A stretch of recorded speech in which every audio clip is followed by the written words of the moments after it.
Hey, everybody, it's Ron Johnson, and this is the Ron Johnson Show on Locked On Sports Minnesota. It's Super Bowl week, man. This has been a long season, people. I'm thankful for all the everydayers that have been with us this whole way. It's been a long season, but Super Bowl week, what can we talk about? There's NFL players getting traded, and I think the Minnesota Vikings might want to take a look at a couple of these. There's some free agents out there that I think can help the Minnesota Vikings down the road. I got a text from the Minnesota Vikings this morning, actually, too, and they gave me a little hint about something. Stick around for that and much more coming up next on the Ron Johnson Show. Locked On Sports Minnesota Podcasts. It's endless Minnesota Vikings talk with the diverse voices of your local experts. Now the Ron Johnson Show. On the field, in the broadcast booth, Ron Johnson is Minnesota sports. He's played with them, hung out with them, and grown up with all the big names in Minnesota sports. They're hanging out with Ron Johnson. It's the Ron Johnson Show on the Locked On Sports Minnesota podcast. And it starts now.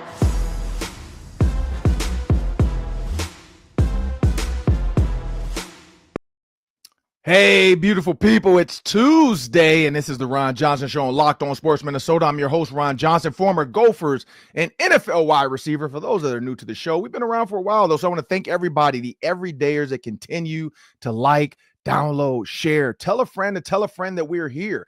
Yes, we are going to talk about what happens in the Super Bowl. Yes, we are going to have our eye on Patrick Mahomes and the referees. Yes, we are going to watch for the phantom flags. But this is two teams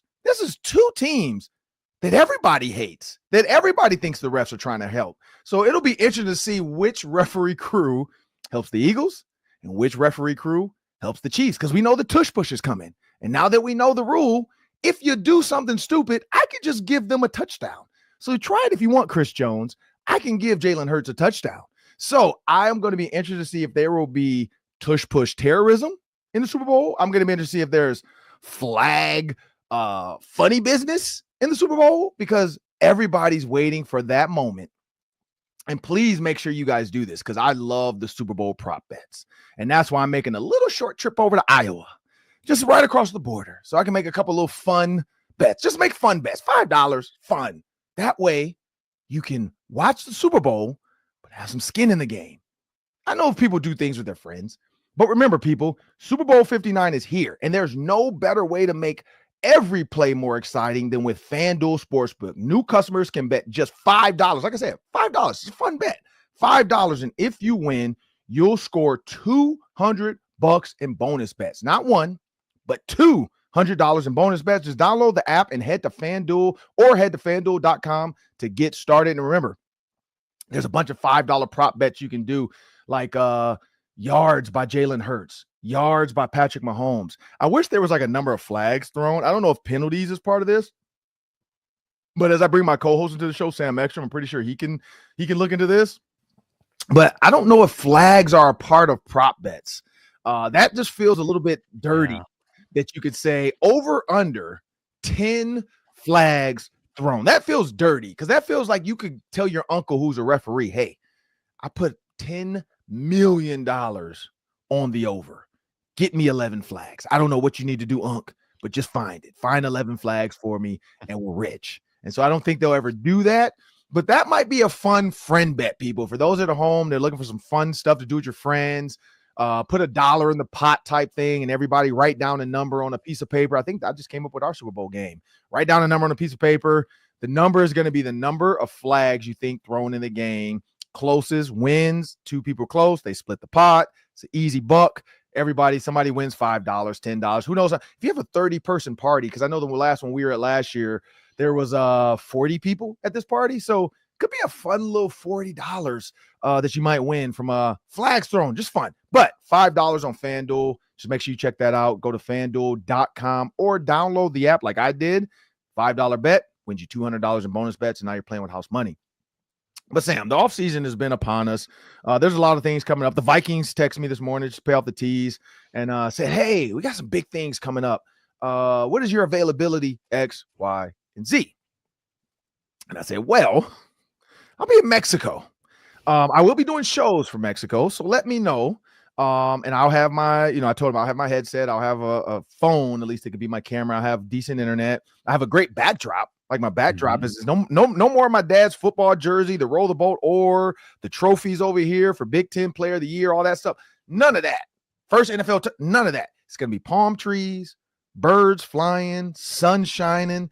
Like that's going to be my backdrop. I might even, like I said, I do want to pick on like Luke and Arif and just do one. I'm going to see like if my internet will work long enough down there to just do one from the beach. Like just do my Thursday segment from the beach. Oh, yeah. Backdrop. Who knows who's going to walk by me on the beach, but have the ocean and the waves behind me with people walking by.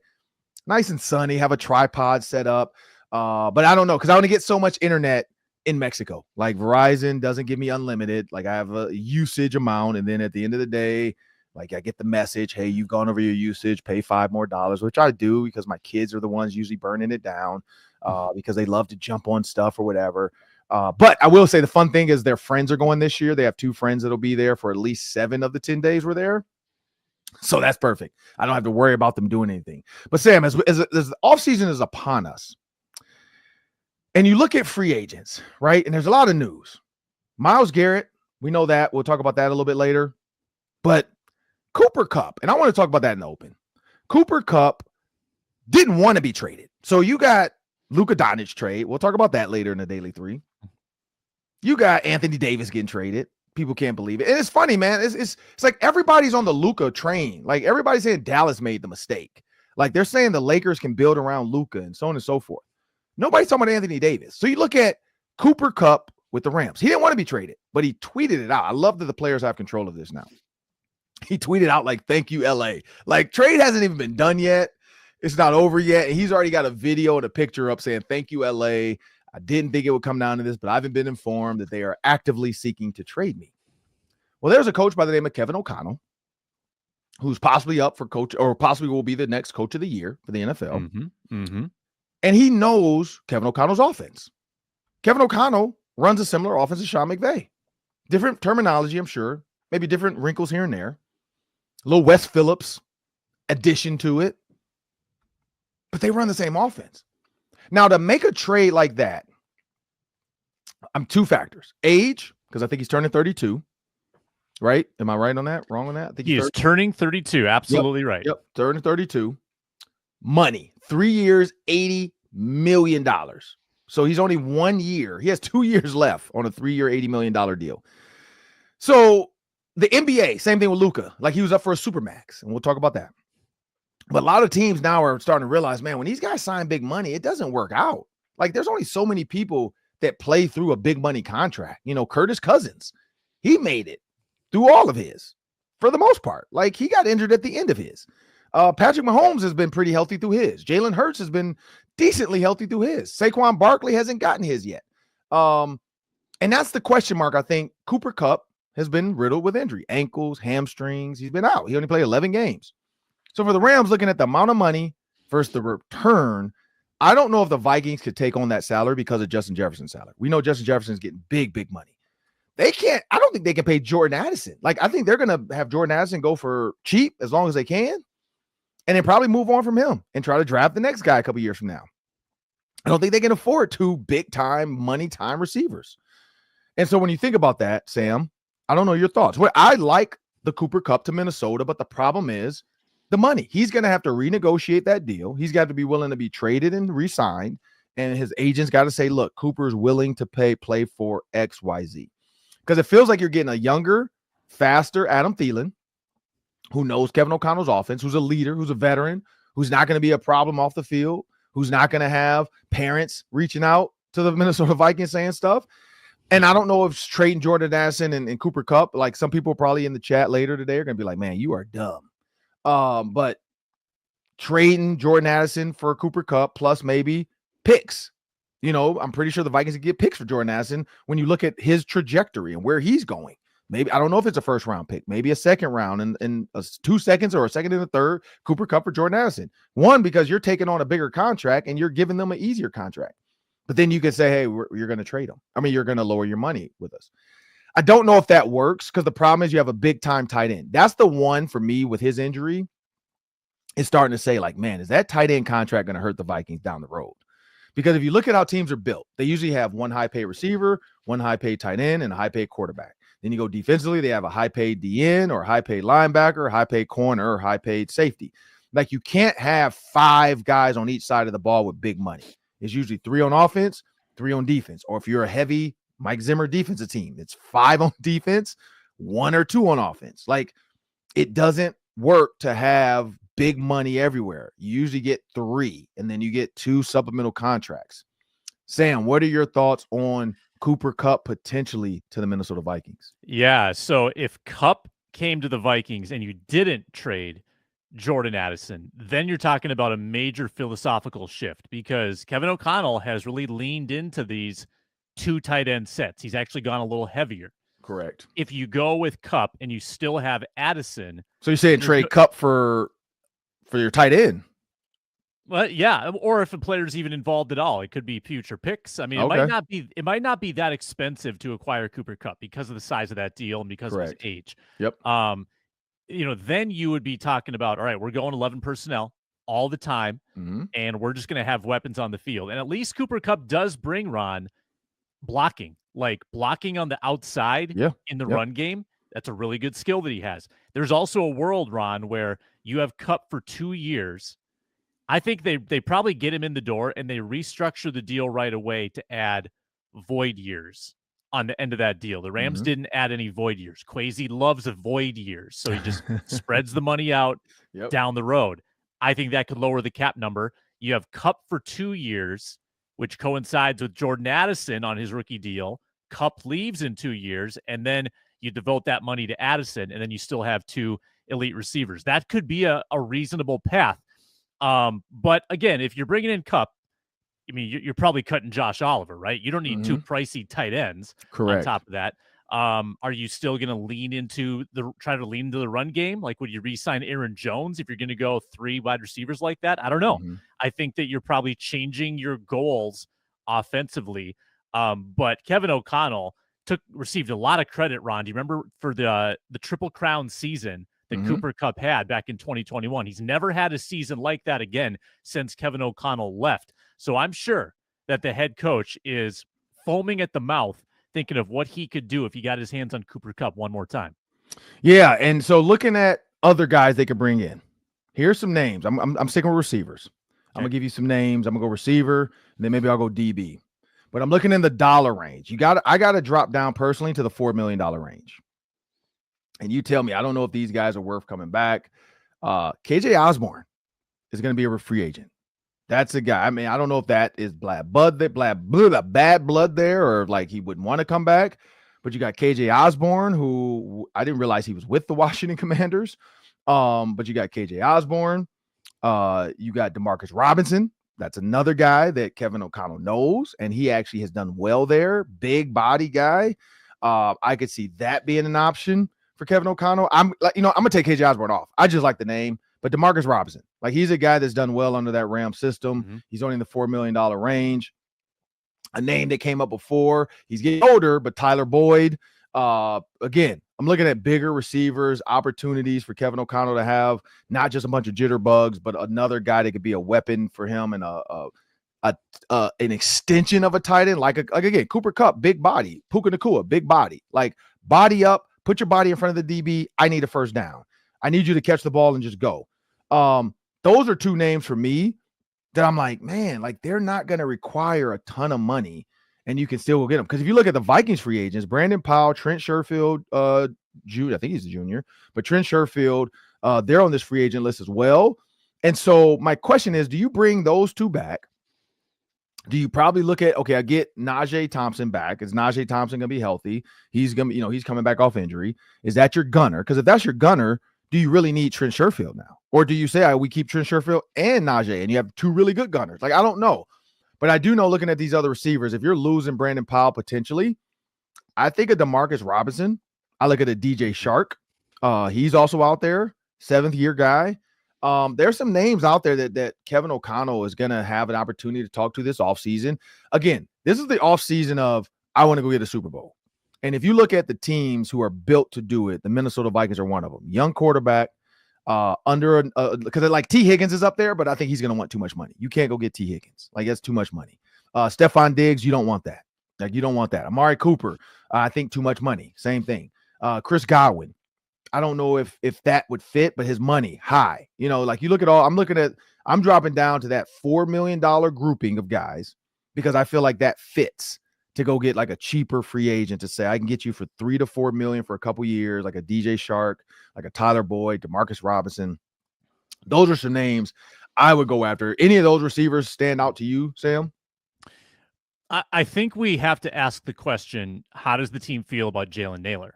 Because that's your wide receiver 3, right? So he goes for 414 yards and 6 touchdowns last year. Had some drops, had some down moments. He's dealt with injuries in his career. Pretty healthy last year, played all 17 games. How do they feel about him? Do you need to upgrade at that position? Because I think right now you say, well, we're getting decent production from a really cheap wide receiver 3. Are we good with that? We've got the pricey receiver. We got the pricey tight end. But you know what, Ron? This is it's all connected, because if you have a rookie quarterback in J.J. McCarthy, suddenly you can invest in luxury items. The Vikings haven't been able to invest in luxury items for a long time. They've had that pricey quarterback for many years now. This would give them the opportunity to go do something like that, to go upgrade your wide receiver 3. Hey, Jalen Nailor's fine, but let's go get DeMarcus Robinson. Jordan Addison's great. Let's go get Cooper Kupp. That's something you can do when you have $60, $70 million to play with. And I don't think that if you're Kwesi, you rule it out. I think that you talk with KOC, you say, hey, like, are you okay running your offense a little differently this year, spreading the field a little bit more, and entertaining that. I think that I would say, Ron, if you're going to go get another wide receiver, I would splash. I would do the splashy thing. I'd go get the Cooper Kupp instead of trying to slightly upgrade Jalen Nailor. I would say may as well go out there and try to do something really radical. And we can't be all offense people. We're going to go defense. And I think cornerback is the answer. You look at the front 7. I think they're fine. Like, I like Harrison Phillips. I like, is he going to be Aaron Donald? No. But I do think that front 7 as a whole got out of what Mike, what's his name? Brian Flores was looking for. The cornerback position is the one that has always been the question mark. If there's a year to do it, because Shaq Griffin's a free agent, Stephon Gilmore's a free agent, Byron Murphy Jr. is a free agent, I would bring Byron Murphy back. That's the one. Coming off of a Pro Bowl season, I don't see why not. He knows your defense. He knows what he's looking. He knows how to play with Josh Metellus and Cam Bynum. He knows how to play with Harrison Smith. I think Harrison Smith comes back. It's too juicy not to. Like, you didn't have to do a lot. You love Minnesota, and you can make a lot of money just hanging out. Like, he doesn't have to do a ton. But I like, here's the thing. Like, you're going to have to move some money around. But here's some names I like. DJ Reed. Now, that might be a big number. I don't know what number he's going to ask, but it might be a big number. I don't know if you can get DJ Reed and Byron Murphy, but maybe. Again, this is Brian Flores going up to these guys and saying, look, I can do X, Y, and Z with you. Just stick with me for this. Because Harrison Smith's going to leave soon, and then I can add more money to your contract. You know, like, agents and GMs, now, again, it's trust. We've seen some trust being broken. It's trust. Agents and GMs can work some things out to say, hey, here's what our future looks like, and here's the additional money we can get you in 2 years. Just come now. I'll give you a 4-year deal. Might seem a little under market value. I'll give you high guarantee. That way that signing bonus doesn't hit our salary cap until whatever year. We can spread out the signing bonus over whatever. We'll give you a guarantee, whatever you want, $40 million. Let's spread it out. That's the DJ Reed angle. But here's some other names down lower on this list that are young, and I don't know what they're going to want or be in this market for. You got Asante Samuels Jr. That's my guy. I love him. you got Junior. I played against Asante Samuels, but you got Eric Stokes out of Green Bay, another young guy. I don't think Eric Stokes is going to require the big money. Like, he hasn't stepped up enough to want the big money. I feel like that's a guy that can go within the division and be a really big help to Kevin O'Connell. My guy from Detroit, Michigan, Martin Luther King High School. They already got one guy from Martin Luther King High School from the 49ers. Yep, Ambry Thomas. Go get another one. Avonte Maddox, about to probably win another Super Bowl with the Eagles. Cornerback, plays the nickel. That's all he plays. He can play outside, but he plays the nickel. Go get you a nickel cornerback and Avonte Maddox, who's done it at a high level for the Eagles for years. He's in his 7th year. So is he a big money guy? No. Is he a slot guy? Yes. and you think about all the teams you play with 3 receivers and how Shaq Griffin at times was a problem to this defense, at times would look lost. Avonte Maddox is a corner that plays the nickel, that can play safety, so you can rock and roll him, and he knows all that because he played safety in high school. Like, that's what's crazy, what people don't realize about my high school's defensive backfield that one year. They had Lavert Hill, who went to Michigan, played for the Browns. They had Ambry Thomas, went to Michigan, playing for the Vikings now, played for the 49ers. They had Avonte Maddox at the safety because you had the 2 corners, and I haven't even give you guys the corner yet. The other corner was Sauce Gardner. Sauce Gardner was the 4th DB on that group. All are in the NFL now. Lavert Hill is coaching in the NFL now. He retired and went to coaching. But Lavert was the oldest. Like, I think he was a senior. Sauce was like a freshman or sophomore. Avonte was like a junior. And Ambry Thomas, I think, was a junior or sophomore. But that one year, they won the state, too. That was the 4 DBs. And I forgot who their 5th was. Their 5th went to college, too. I got to remember. I got to look it up and see who the 5th DB was. But that's one high school. You got 4 NFL draft picks, players on one team, and went to Michigan, Pitt, and Cincinnati. Like, that's crazy. But that was one defensive backfield. You had 2 Michigan guys, you had a Pitt guy, and a Cincinnati guy. And the Cincinnati guy was like the guy that everybody wrote off because he was a skinny, tall, like lanky DB, not strong enough to handle the press. Looks, ended up being a first-round draft pick and one of the best corners in the NFL. But again, I would look at Avonte Maddox. Why? He's not a big name. I know him because he went to my high school. But that's another guy that could be a nickel, Sam. So when I throw those corner names, you already said who you like. Because I thought about the Adoree Jackson, but he hasn't lived up to that USC, like what we thought he was going to be. I do like Asante Samuel, but I don't know if he's going to require too much money and have too many people looking at him. And if the Chargers are even going to let him out, like they might just re-sign him and say, here's your big deal. But I think Avonte Maddox in his 7th year, he's a guy that, if he wins, especially if he wins the Super Bowl, might be something Brian Flores can get over and say, hey, look, man, you're going to be my starting nickel. And, be a part of a program that has, good facilities, good chemistry. And we're right there. We're right there and getting to the Super Bowl. Because Saquon Barkley, that's what we don't know what's going to happen with the Eagles and Saquon Barkley. Like, is this a long-term thing? Are they going to say, hey, we can move on from you? You got your Super Bowl. We're not paying you whatever you want. Yeah, the Vikings haven't had a good specialized nickel for a while now, and I think they could use one. They've been moving Murphy inside at times. Mm-hmm. I'm okay with Murphy just living on the outside. I think he's that good that you just keep him on the outside. They've moved Metellus into the nickel at times. He's a hybrid, and he's good too. But just having a devoted nickel doesn't offend me if you want to go get someone who's used to playing the nickel, like a Captain Munnerlyn type, like that. Yep. Think of the impact that you had. And the Vikings, the Vikings kind of were piecing it together last year with guys of different points in their career, different skill sets, trying to put this puzzle together at the last second. Mm-hmm. If you go have a little more intentionality, okay, this guy plays the outside. This guy will play the nickel. This guy will, again, he'll be a press corner on the other side. Mm-hmm. And I think Asante Samuel is just a perfect target for Kwesi.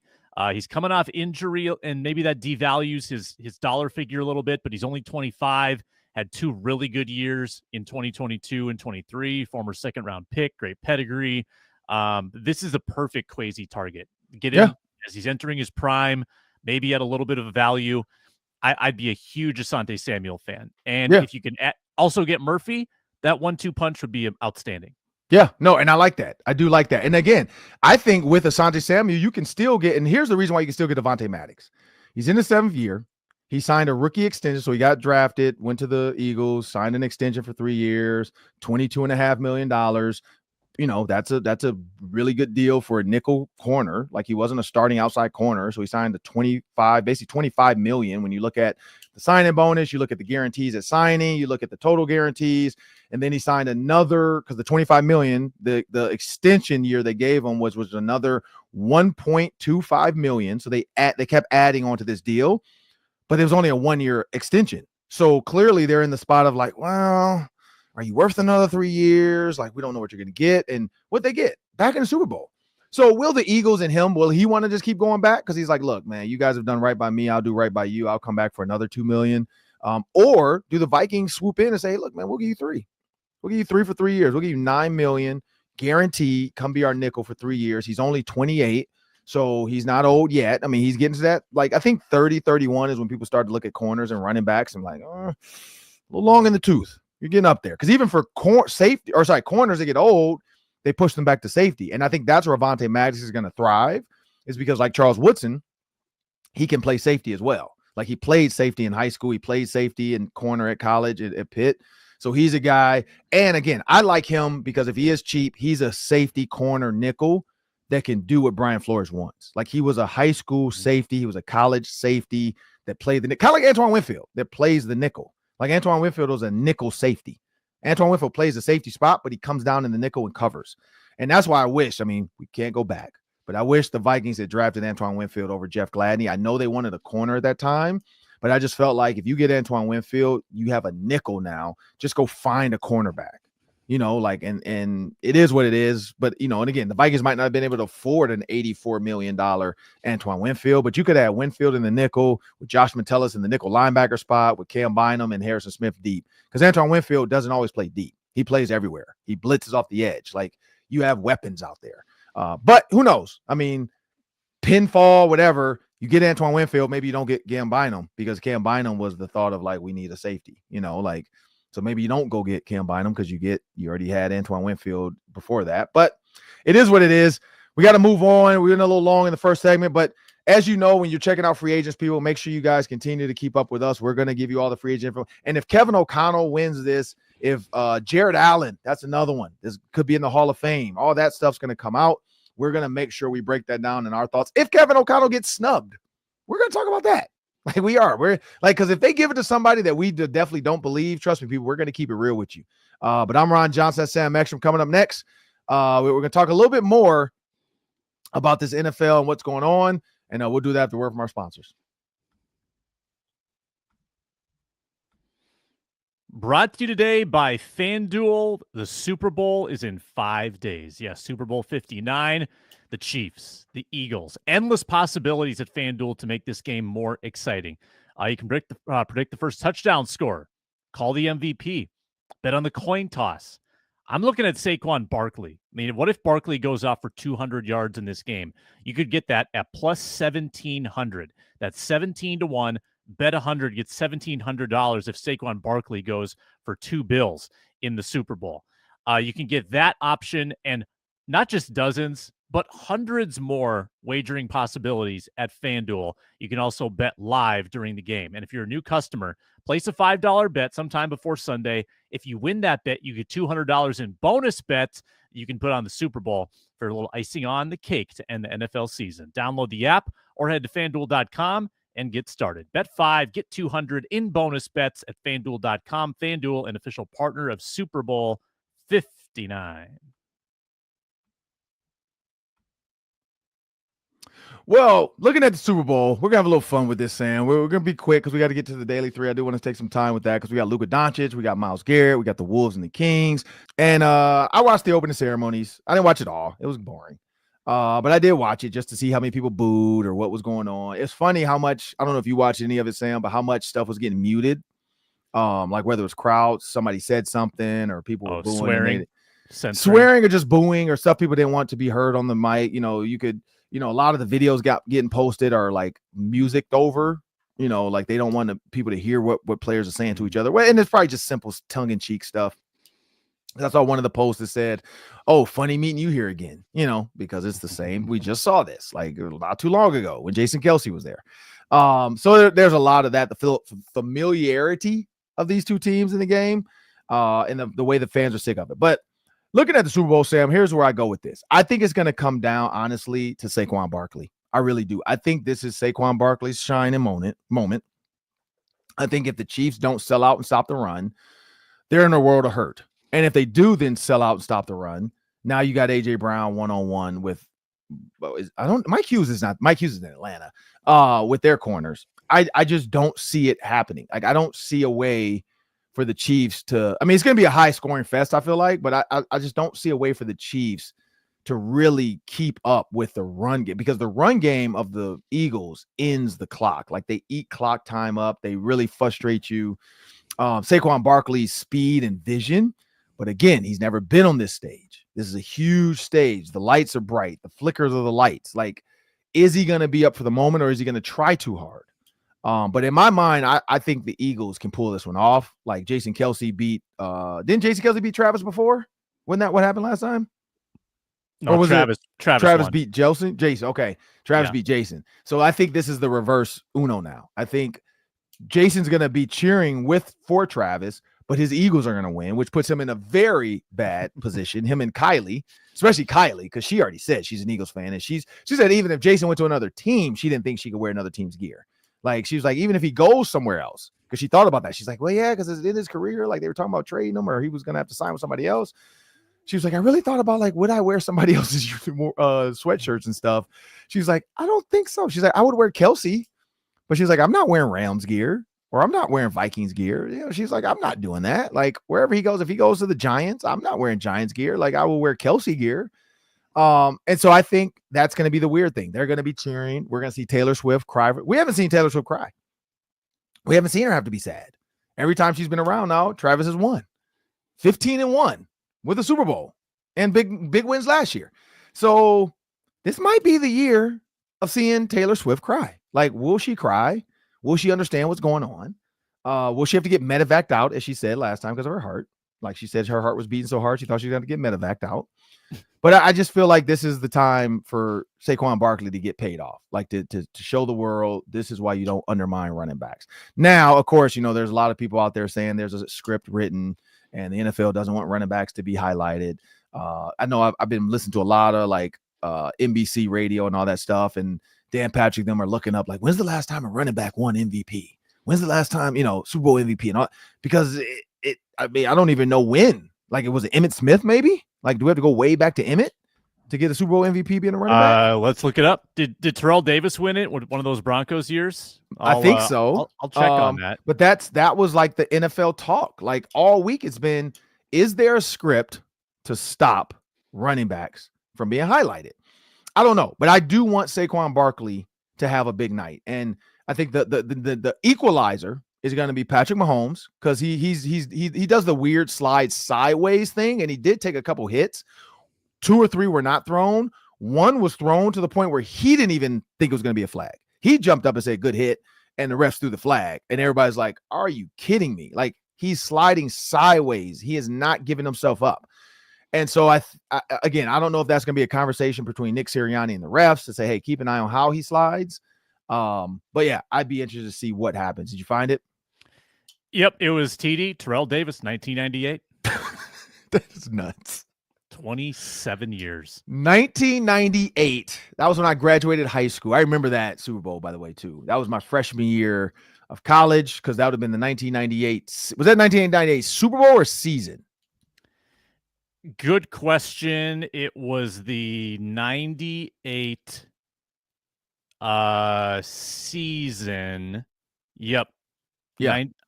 I think I'm actually confused by the chart. I know. I hate how they do that. Like, I just wish they would leave it alone and just say Super Bowl, whatever. Because you have to look at the date of the Super Bowl. 97 season. 97 So season. 98 Super Bowl. Yep. So 97 season. So, yep, that was my senior year in high school. That's what I thought. Because I remember being a senior, and that was the year of the running back. Like, that was the year of running backs. That was, I mean, it's been running backs for a while, and then it kind of died off. Because, like, I think Jerome Bettis in his Pittsburgh Steeler, like, that was kind of the last time we really put emphasis on a running back in the Super Bowl.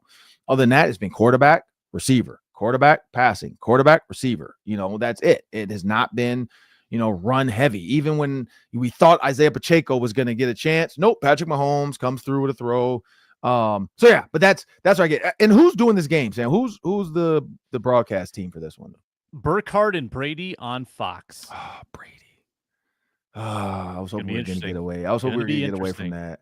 The whole world watching Tom Brady, because you know he's been to 7. Well, no, he's been to what? How many has he been to? Because he lost 2 to Eli. Been to 10. Did he lose 3? He lost to the Eagles at US Bank Stadium. Yeah, the Philly special. Special. Because he was talking about that during the game. They showed Nick Foles at the Eagles game, and he brought that up because said, "Do you hate him?" He's like, "I don't hate him. I just mad. I envy that he caught the ball," is what he said. Because Tom Brady tried to do the tush push or the Philly special later and couldn't do it. Yeah. But yeah, no, Tom Brady. So I don't know. So we'll see, because he's going to talk about Jalen Hurts and Patrick Mahomes. Like, I wonder, is he going to really gush over them? Or is that still tough as an owner of the Raiders? Like, I still feel like there's a conflict there. Like, you can't say everything you probably want to say, and then you're not supposed to bash the other team if you feel like it, because you're still trying to promote your Raiders. Like, you're still trying to promote you getting free agents. Like, I just don't understand. Like, I don't see how this works. Like, it just feels like a total conflict of interest. But Super Bowl, what are your thoughts? Who do you think will be the MVP? Yeah, looking at the FanDuel odds, just to set the table. So Mahomes is the favorite. Barkley is actually number 2. Barkley has better odds than Jalen Hurts to win the MVP, which makes sense. And I kind of think that if the Eagles win the game, it will be because Saquon Barkley had a big day. Okay. I think I would lean Eagles, even though all the evidence in the past suggests that Mahomes just doesn't lose in the playoffs, and you shouldn't underestimate the Chiefs. I still think the Eagles are peaking at the right time. They've got better, run pass balance, and I think their defense is sneaky good. I think they've got a really good defense. So I'm going to take Eagles, but I think it's going to be tight again. Every Chiefs Super Bowl has been really competitive. They haven't run away with any of them. So I think it's going to be tight, but I kind of like the Eagles a little bit more. Yeah, and so like I said, I like the Eagles just because I want to see something we haven't seen before. Like, I want to see what it's going to look like for everybody to see. Like, Taylor Swift, is she going to be sad? How is Jason Kelce and Travis Kelce going to handle this? Because last time Trav won, Jason lost. He was sad, and the video that got posted was, "All right, I'm fine. Go party with Jason. Go party with Travis." Because the mom was sad and she came over. Her baby lost, but then her baby won. But you could tell her favorite is Jason. Because she and I don't know if maybe like the Taylor Swift is overwhelming for her. But the parents got divorced or like are separated now. Like, that's what's so crazy about this whole thing. Like, how do you get that old and then separate? Like, what else is out there for y'all? Like, are y'all like, is it that bad that at that age you gotta like, because at that age, there's not a lot you're doing besides just hanging out at home. Your sons are both rich, they both taking care of you. You don't have to work. You're jet setting and going to Super Bowls every year, feels like, with them. You're going to games every week.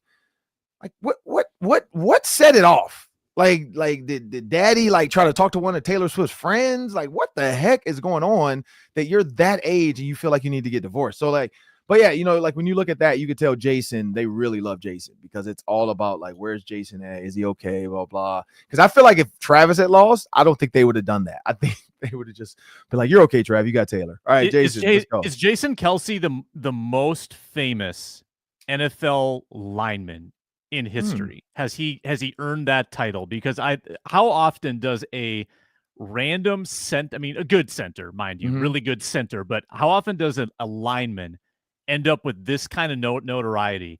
Like, look at the situation he just stumbled into, because I think largely because of who he is, his brother's fame. They started the podcast, and now Jason's everywhere you look. He's like more present than the Manning brothers. It's like he's on every other commercial. It's insane. Yeah, no, I mean, I was gonna say John Randall, but John Randall played in the era where there's no social media stuff. There's nothing extra to do. So he kind of missed his calling to be. I think he could have been that guy because he's super loud. He talks a lot.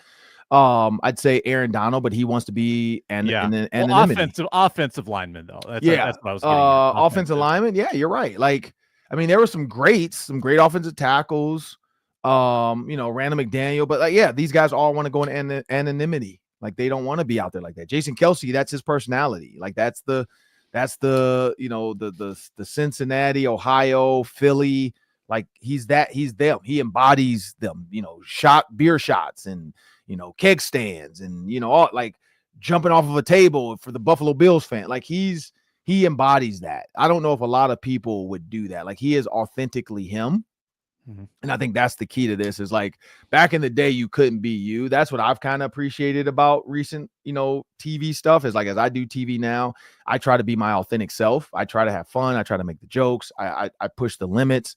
I love when I see like the producers or people backstage or on the side at the Vikings games do the like, like, did he just say that? Like, and then people like, look like what? And then they laugh. Cause it's like, you just said it. Okay, fine. We can laugh about it.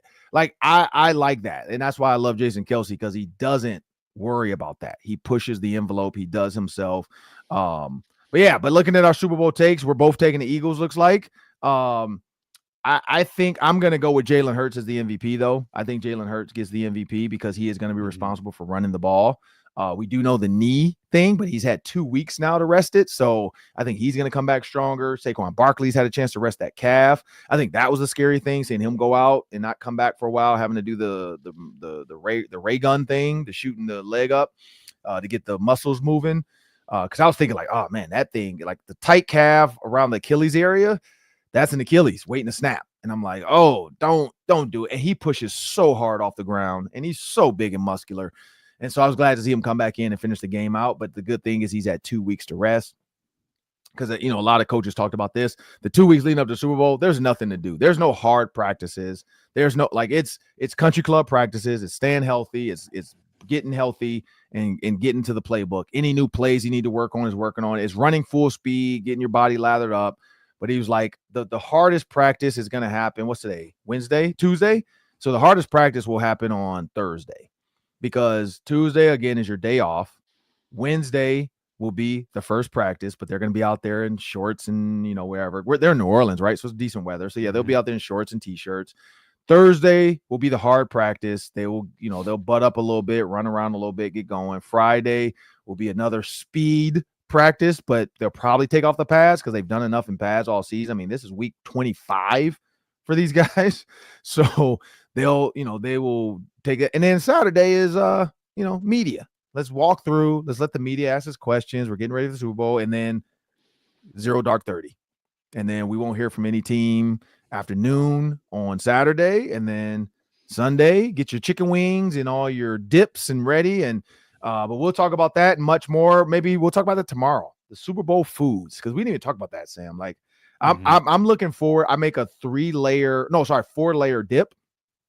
And so I'm like, my wife is, because I haven't made it in years, but I was like, I think I'm gonna do it this year. And I don't do ground beef anymore. So I would do turkey, ground turkey, but it's ground turkey, salsa, guac, sour cream, cheese. And it is so, and then you could do like little crumbles if you want of something, or, crumbles of tortilla chip crumbles on the top, and then you dip with a chip. And that's the way to go. You scoop it out first and put it on your plate, but then, it's so good. But it's like a 4-layer dip. I saw it on had to be like a Rachel Ray Super Bowl segment years ago, like 10 years ago. Rachel Ray did like a show, and I saw it. I'm like, oh, I got it. But back then I used to do the ground beef. It was ground beef, but I don't eat red meat anymore. So now I do turkey. And you can do bacon crumbles if you want, but fresh bacon, not the cheap stuff. You get the real bacon, you crumble it up. You can do tomatoes if you want to, fresh ground tomatoes on top with a little bit of lettuce on top. That's the other layers if you want to add to it and make it more, taco salad-y is what people would say. But coming up next, we got the Daily 3. That's 3 questions. We're spending about a minute each. We went a little long today, but we'll do that after word from our sponsors.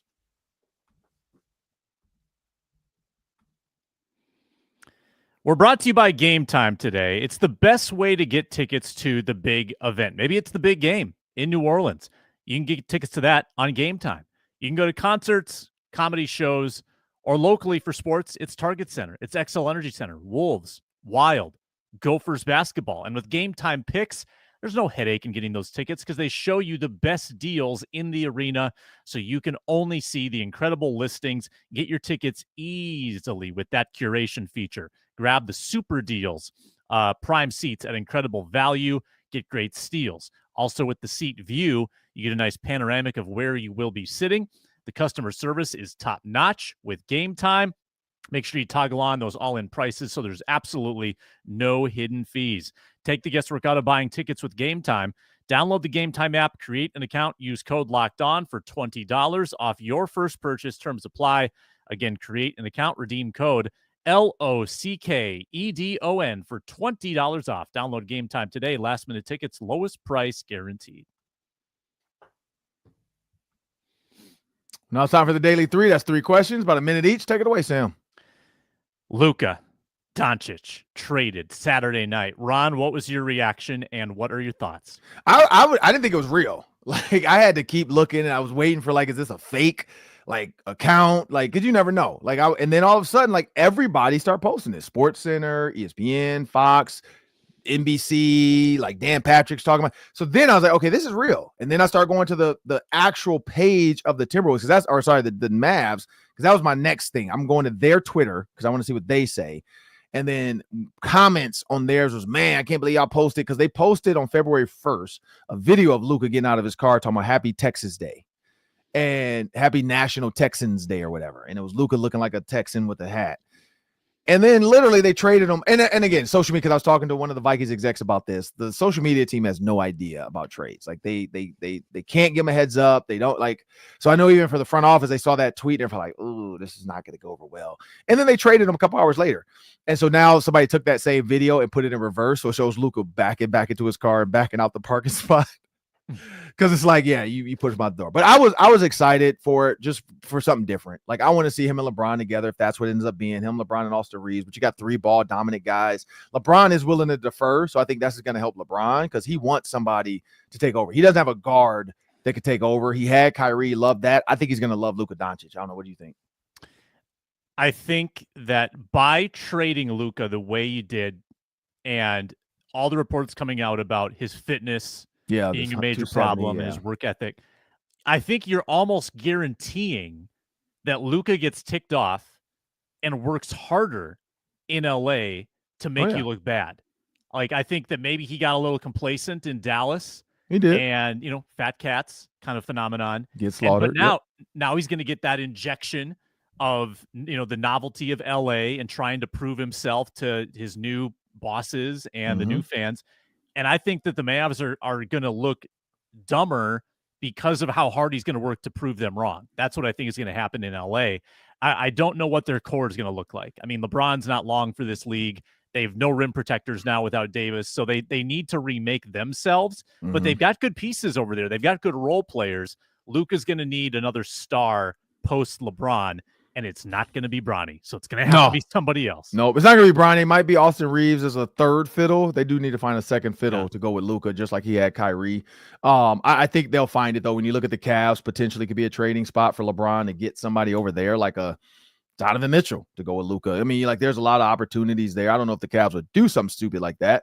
But, there's a lot of potential there. There could be in the draft guys coming out that could fit perfectly with LA. If they don't actually have a high seed in the playoffs, they might get a higher draft pick this time. JJ Redick, being able to work some trades and talk to the front office. But I think you're dead on. Getting around LeBron with his workout regimen, I think he's going to, he probably will say, "Hey, Luka, come work out with me. Hey, Luka, come get in the gym. Hey, Luka, here's the stuff I'm taking. Here's the food we're eating. Maybe let's call TB12. Hey, send us some avocados." Like, I think there's going to be something to this where Luka really gets it going. So what you got next? Another trade rumor. Not even a rumor. Myles Garrett has requested a trade from the Cleveland Browns. Yep. Here's the situation on Garrett. 29 years old. He is signed through 2026. 2 years left on the deal. Actually, this is a better contract than Cooper Kupp, Ron. I mean, he's got a cap hit of $19 million this next year, and then $20 million, much more reasonable than the Kupp deal because of all the void years. It comes down to that void money. What would you give up to get Myles Garrett on this team? Doesn't even make sense when you have a couple of edge rushers. I wouldn't give up anything. I wouldn't do it. The reason is because you look at what type of defensive end Myles Garrett is. You're basically bringing back Danielle Hunter. And that's what I look at it as. So this was like a year late, like last year. And, coming off of what's his name? The Danielle Hunter year, then I would potentially say, "Oh yeah, let's do it." Because you're getting rid of Danielle Hunter and you're bringing in Myles Garrett. Let's do it. But when you look at the way their 4-3 defensive base was, Myles Garrett was left DN. You got Dalvin Tomlinson, forgot about him. Mike Hall Jr. and Isaiah McGuire as their right end. Like, they are a true fourth. And then they had Jordan Hicks. He went and got a bunch of Vikings guys. You got the 4-3 defense. Myles Garrett can't stand up and do what Van Ginkel does and do what Dallas Turner does and do what Jonathan Gennard does. Like, he's not that guy. He wants to put his hand in the ground like Daniil Hunter. I wouldn't do it. I don't think I would either. You've got two pretty good edges that are signed to really good deals as it is, plus a rookie first-round pick. Right. You're 3 deep. Your edge rushers were not an issue last year. No. I'm not giving up anything for Myles Garrett. Let someone else. I don't want the Lions to go get him. Right. I mean, unless they say, hey, we'll give you a 7th round. We'll take a 7th round pick. Like one of those, like because DeAndre Hopkins said that he was traded for pennies in his prime. You saw that interview. Like, if this is one of those, like, hey, we'll give you whatever. Just take him. And then tell Myles Garrett, hey, man, look, we are going to put you as like a 5 technique. You're not going to play outside linebacker. You're going to play like a 5 tech because he is big and strong. He's a humongous human being. Mm-hmm. I would take him then, but only for like a 6-7 round pick. And then like for pennies. And like you're going to play under a 1 or 2 year deal for cheap. You're not getting big money from us. Just let's help us go win the Super Bowl, be our 5 technique. Then, yeah, I'd say that because he can be a D tackle in this 5, like being a wide D tackle. You got a nose and you got a 3 tech. I would take him in that. Last one, Ron. The Timberwolves, without Julius Randle in the starting lineup for a 2nd straight game with a groin injury, they lose again. They lost to the Wizards in an embarrassing loss on Saturday. They lose last night 116-114. Just couldn't get stops at the end against DeMar DeRozan and Malik Monk. So the Wolves have dropped 2 in a row. Randle's hurt. What do you make of the Wolves 50 games into the season, Ron? I'm just not happy with this trade anymore. Like, I hate to say it. Like, they had chemistry with karl-anthony Towns. I don't know what the thought process was. At the time, and you know what I was thinking. It was about like, we need that guy. Who's that guy? Who's going to be tough for us? Who's going to be tough down the stretch? Who's going to be a bully in the paint? Yeah, he's a bully, but he also is a ball hog. Like, and so you don't get what you thought you were going to get out of him. Like, you're not getting, like, we knew you weren't going to get defense because you don't really get true defense with karl-anthony Towns either. But offensively, you're not getting what you thought you were, which was a bully, which was an enforcer. It doesn't work. Like, the way he plays doesn't fit the way Anthony Edwards and Rudy Gobert play. And so I just don't. I'd be the first to say I was wrong. Like, I just don't. We should not have traded karl-anthony Towns. So I'm not like super excited about where they're at right now. I think Julius Randle doesn't play again for the Timberwolves. There's no way you can bring him back after this season. Yeah, I agree with that. I also think that karl-anthony Towns was someone who you trusted with the ball in their hands at the end of a game because he could get good shots whenever he wanted to. Julius Randle does not create good shots. He creates difficult shot attempts for himself. He is not a super trustworthy 3-point shooter. So you just have one less person in all these close games, and the Wolves are constantly in close games, and they lose most of them. I think they're 13-18 in clutch games this year because they don't have that other scorer that you really want to have the ball at the end. That's what they miss in Towns. Right. Well, yep, that'll do it for us today on the Ron Johnson Show. I'm Ron Johnson. That's my co-host, Sam Ekstrom. Thanks for watching. Thanks for joining. Hey, make sure you guys check us out on Wednesday. We got the football party. We're going to talk about a lot more Super Bowl stuff. Maybe our favorite dishes that we're looking forward to for Super Bowl food. What is your favorite dish? You let us know that. But also, we're going to talk about Kevin O'Connell's potential coach of the year. Is Jared Allen going to go into the Hall of Fame? And is there another Vikings Hall of Famer currently on the roster right now? And name not Harrison Smith. I think we probably can find one or two. But I'm Ron Johnson, again, that's Sam Ekstrom. Make sure you guys subscribe and follow us on YouTube to get all of our shows around the clock. Thanks, and have a great week.